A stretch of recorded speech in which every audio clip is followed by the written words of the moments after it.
বিষয়ে প্রাথমিক আলাপ আলোচনা করার জন্য এসেছিলাম। আমাদের মধ্যে অত্যন্ত ফলপ্রসূ কয়েকটি বিষয় নিয়ে আলাপ আলোচনা হয়েছে, যার মধ্যে গুরুত্ব পাচ্ছে যে আগামী ডেঙ্গুর সিজনের আগে যাতে মশক নিধন কর্মসূচিটা আমরা ব্যাপকভাবে ছড়িয়ে দিতে পারি।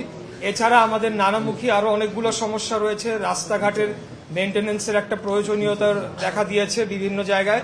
তো এই সকল বিষয় নিয়ে আমরা আলাপ আলোচনা করতে এসেছি।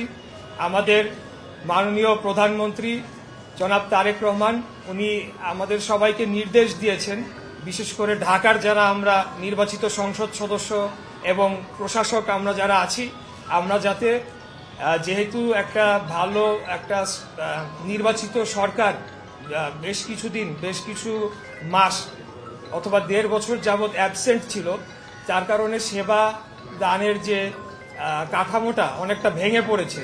তো সেটিকে দ্রুততম সময়ে আমরা সচল করে নাগরিকদের কষ্ট লাঘব করার জন্য যেমন কাজ করব, এর পাশাপাশি সামনে আসন্ন যে থ্রেটগুলো রয়েছে, যেটা একটা আমি বললাম যে ডেঙ্গু, এরকম অন্যান্য বিষয় যেমন আবার বর্ষার মৌসুমে আসবে আপনার জলাবদ্ধতা, এই বিষয়গুলো নিরসনে আমরা সবাই একসাথে মিলে একটা টিম হয়ে আমাদের প্রাইম মিনিস্টারের লিডারশিপে আমরা কাজ করে যাব।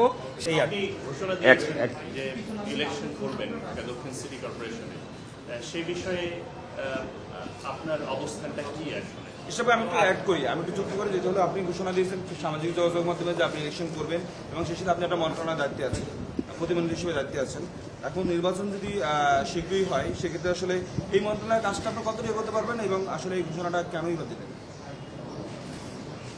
আচ্ছা, প্রথমে আসি যে ঘোষণার যে বিষয়টি হচ্ছে সিটি কর্পোরেশন ইলেকশন আমি একবার করেছি, আপনারা নিশ্চয়ই মনে থাকবে যদি আপনারা ভুলে গিয়ে থাকেন। 2020 সালের 2 ফেব্রুয়ারি সিটি ইলেকশনে আমি অংশগ্রহণ করেছিলাম। ঢাকা শহরের নাগরিক সমস্যা নিয়ে আজকে থেকে না, দীর্ঘদিন যাবৎ আমি কাজ করে আসছি এবং পার্টির বিভিন্ন ফোরামেও নাগরিক সমস্যা সংক্রান্ত যে কোনো প্রোগ্রামে আমি সবসময় যুক্ত থাকতাম। ঢাকা দক্ষিণের পক্ষ থেকে, ঢাকা উত্তর থেকে জনাব তাবিত আওয়াল ইমিডিয়েট পাস্ট ক্যান্ডিডেট হিসেবে আমরা কাজ করেছি। আমি যেটা সামাজিক মাধ্যমে বলেছি সেটা আমার ব্যক্তিগত অভিপ্রায়, তবে আপনাদের একটা জিনিস মাথায় রাখতে হবে, যেটা অবশ্যই সামাজিক মাধ্যমে হয়তো পুরাটা এইভাবে লেখা যায় না, তার আগে পরে কিন্তু অনেকগুলা কথা রয়েছে। যদি দল আমাকে মনোনয়ন দেয় এবং যদি দল মনে করে যে আমি নির্বাচন করব এবং অন্য কেউ করবেন না, তাহলে পরেই আমি নির্বাচনে অংশগ্রহণ করতে পারি। কারণ আমি বাংলাদেশ জাতীয়তাবাদী দলের হয়ে সংসদ সদস্য নির্বাচন করে পার্লামেন্টে যাচ্ছি এবং আমার সৌভাগ্য যে আমি জনাব তারেক রহমানের, দেশনায়ক জনাব তারেক রহমানের ফার্স্ট ক্যাবিনেটে আমি স্থানও পেয়েছি।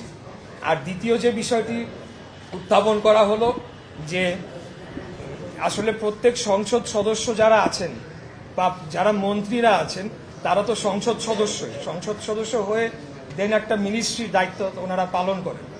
সেই ক্ষেত্রে আমি মনে করি না যে এখনই কোনো ইলেকশনের তোড়জোড় শুরু হয়ে যাচ্ছে বা কোনো নির্বাচনী ক্যাম্পেইন, এটা পরবর্তীতে যেটা আমাদের মহাসচিব বলেছেন, স্থানীয় সরকার মন্ত্রী, যে পার্লামেন্টে ডিসাইড হবে এবং সবশেষে দলীয় মনোনয়ন কে পাবে এটা দল নির্ধারণ করবে।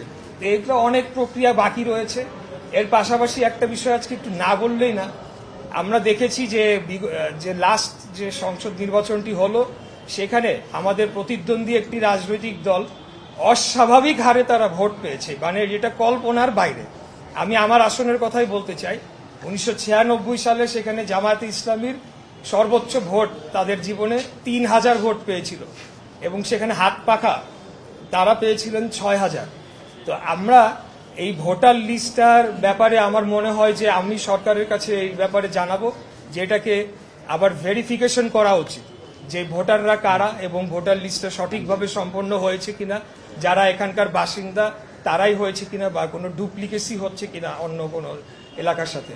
কারণ এই বিষয়টা আসলে বোধগম্য নয়, বিশ্বাসযোগ্যও নয় এবং বিশেষ করে 4 এবং 5-এ আমি মনে করি যে এখানে অন্তর্বর্তীকালীন সরকারের কেউ হয়তোবা আমাদের প্রতিদ্বন্দ্বী দলের প্রার্থীদেরকে জেতানোর জন্য স্পষ্ট সাহায্য করেছে বলে আমরা বিশ্বাস করি। আমাদের কাছে সেই ধরনের কিছু অভিযোগ সেই দিনই এসেছে এবং তার আগে পরেও আমরা কিছু অভিযোগ পেয়েছি।